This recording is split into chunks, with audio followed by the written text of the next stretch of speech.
Meet Phil Larson. Phil is a 20-year-old male studying to get his degree in psychology. Like you and me, Phil has hopes and dreams, families and friends, and as a person, he is perfectly normal. Except Phil has a very rare condition, one that has baffled doctors and psychologists alike. Because of this condition, it's almost impossible for Phil to communicate normally. Excuse me, do you have time? That'll be $46.95. Phil has the condition known as dubbing. So dubbing is a fairly rare condition, and it's one in which the patient loses control over what they want to say. They know what they want to say, but what comes out is something completely different. They move their lips accordingly, but what's coming out, it's not the same message. You know those boards for like science projects? For a sign or? Yeah, no, they're not triangles. More than 10,000 million nerve cells and their fibers, or axons, make up the nervous system.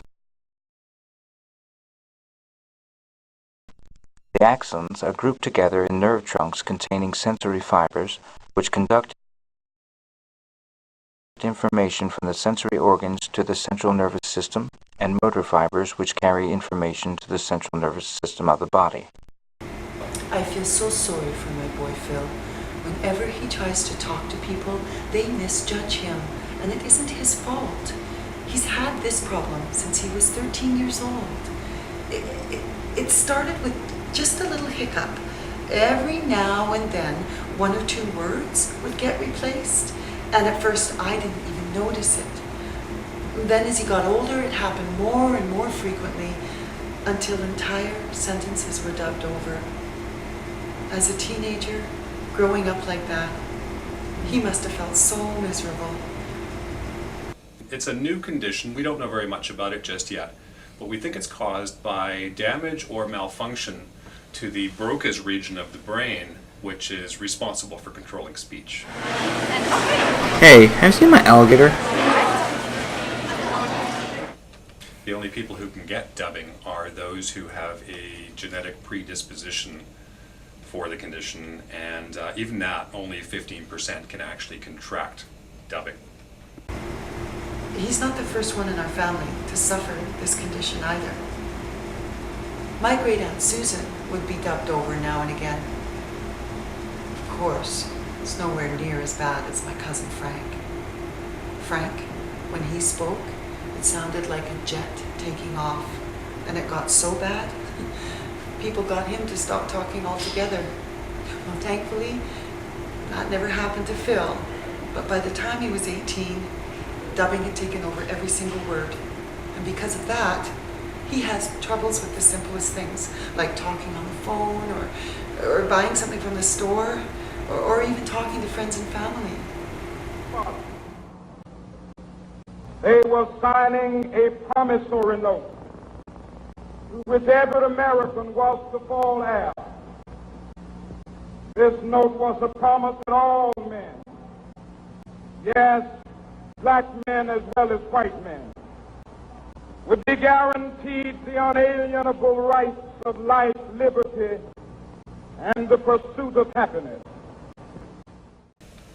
So what's even more interesting is that subjects with dubbing can actually hear other patients who have dubbing, this dubbing disease, and they can actually converse normally.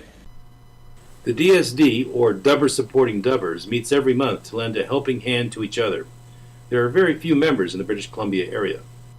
Catching B2 with a Pokeball was really difficult. I had to put it to sleep, and even then he kept healing himself. I ended up using like 70 Pokeballs. Can I confess something? It took a long time. I tell you this because, as an artist, I think you'll understand. Sometimes when I'm driving on the road at night, I see two headlights coming toward me. I have this sudden impulse to turn the wheel quickly, head on into the oncoming car. I can anticipate the explosion, the sound of shattering glass, the flames rising out of the flowing gasoline.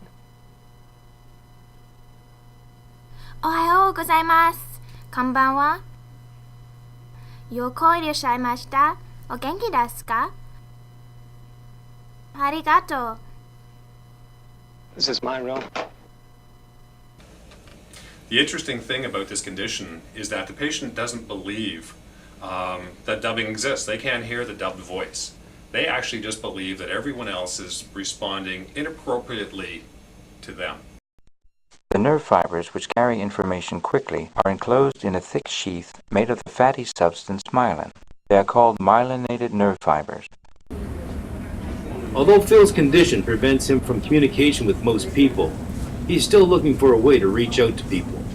And though there's no cure or treatment for dubbing, he hopes one day he'll be understood.